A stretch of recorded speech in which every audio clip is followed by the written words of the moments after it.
نحمده ونصلي على رسوله الكريم. دوستانو د الله تعالی په فضل او کرم سره زمونږ یو بل کتاب اصول و مبادیات رد الالحاد هم منظریام تراو بیت العلم والا د خیره شایع کړی دی. دا په اردو ژبه کې دی. د دې نه مخکې چې موږ کوم کتابونه شایع کړي په پښتو ژبه کې یو مقاله رد الالحاد، یو زه اسلام ولې نه پرېږدم، یو دهریو کتاب لیکلی ما اسلام ولې پرېښود شو، د هغه په جواب کې موږ کتاب لیکلی زه اسلام ولې نه پرېږدم. دا کتاب هم ختم شوی دی، مقاله رد الالحاد هم ختم شوی. بعضې څه اهم نقصې یو څو نقصې موږ سره پاتې دي او هغه موږ سره خپلو متعلقینو دپاره هم ساتلي دي، خو زموږ اراده ده چې را روان وخت انشاءالله هغه دوباره شایع کړو.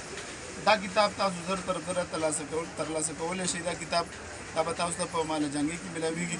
دا زمونږ سره چې خوا کې کوم ملګری ناست دی، فهیم زما ملګری دی، ماشاءالله ډېر الله والا انسان دی. په دې کمپوزینګ او په دې سلسلو کې دوی ډېر موږ سره بھرپور تعاون کوي او منډه وایي په خپل حده پورې. نو موږ د دویم شکریا ادا کوو او تاسو ته به نور د دې کتاب په باره کې څه مختصر غونډه کې د دې د ایډرس به د بیت العلم تاسو ته بیان کړي.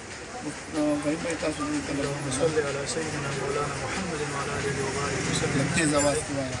دې نه مخکې چې کوم د رد الالحاد د پښتو د کتاب چاپي شوی وه، د هغې جسامت د دې نه غټ و، سایز هم د هغې نه غټ و. هغه تقریبا 500-600 صفحاتو باندې مشتمله موضوع وه. دغه اصول و مبادیات رد الالحاد دا د هغې د کتاب د پښتو نسخې نه د هغې ترجمه شوې ده او د هغې نچوړ او خلاصه چې کوم دی راویستل شوې ده. نو د دې به تاسو ته حصول په مکتبه بیت العلم کې سخوانۍ پېښور کې کېږي. دې باندې دغه د دوی چې کوم PTCL نمبر دی هغه هم دلته لیکل شوی دی.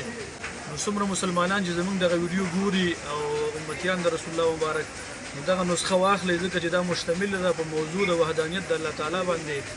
او دې کې د الله تعالی د وحدانیت او د الله تعالی د وجود بلا کیف څنګه چې د هغه د شان سره مناسبه ده، په هغې باندې دې کې دلیل دی او منکرینو دپاره او دغه رذیلانو دپاره کوم چې منکر دي د الله تعالی د وحدانیت نه. او دغه وړه رساله ده، په مطالعه کې سړي ته تکلیف هم نه ورکوي. نو څومره مسلمانان چې زموږ دغه ویډیو ګوري نو دغه کتاب د بیت العلم مکتبې نه ترلاسه کوي او دې باندې تاسو خپله تنده ماته کوي. نو دا انشاءالله بیت العلم مکتبه کې دغه نن دغه شایع شو. الحمدلله مولوي صاحب مبارک د زه د دې کتاب مبارکیم ویم او الله تعالی دې دغه نسخه زموږ د ټولو لپاره د نجات د آخرت ذریعه وګرځوي، د الله تعالی د محبت ذریعه دې وګرځوي او زموږ د الله تعالی سره محبت دی، د الله تعالی د ذات سره زموږ د مینه ده او زموږ په الله تعالی باندې په خپل ځان قربانو. نو دغه موضوع چې کوم ده دا د الله تعالی په وحدانیت باندې شوې ده او زموږ ته الله تعالی 1000 بار موږ د ژوند او زندګي راکړي. نو دغه کتاب د الله تعالی په وحدانیت باندې لیکل شوی دی. موږ 1000 بار د الله تعالی په ذات باندې دغه په وحدانیت باندې قربانېدونکي یو یو. نو ټول مسلمانانو ته مبارکي وایو. نو دغه نسخه تاسو ترلاسه کړئ او مطالعه کړئ. دوستانو یو خبره ده چې زمونږ فتاوا میراث هم بیت العلم والا انشاءالله هم زر تر زره شایع شي او زمونږ مقاله یهودیت دی، مقاله عیسایت ته شانته هندومت دې باندې چې موږ څومره کار کړی، علم الکلام کې جدید و قدیم مباحث هغې باندې زمونږ کتاب تیار دی.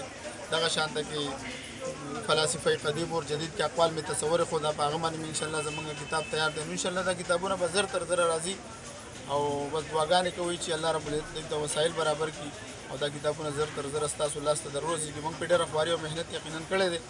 الله رب العزت دا په خپل دربار کې قبول کړي او الله رب العزت زموږ د والدینو دپاره د نجات ذریعه وګرځوي. واخر دعوانا الحمد لله رب العالمین.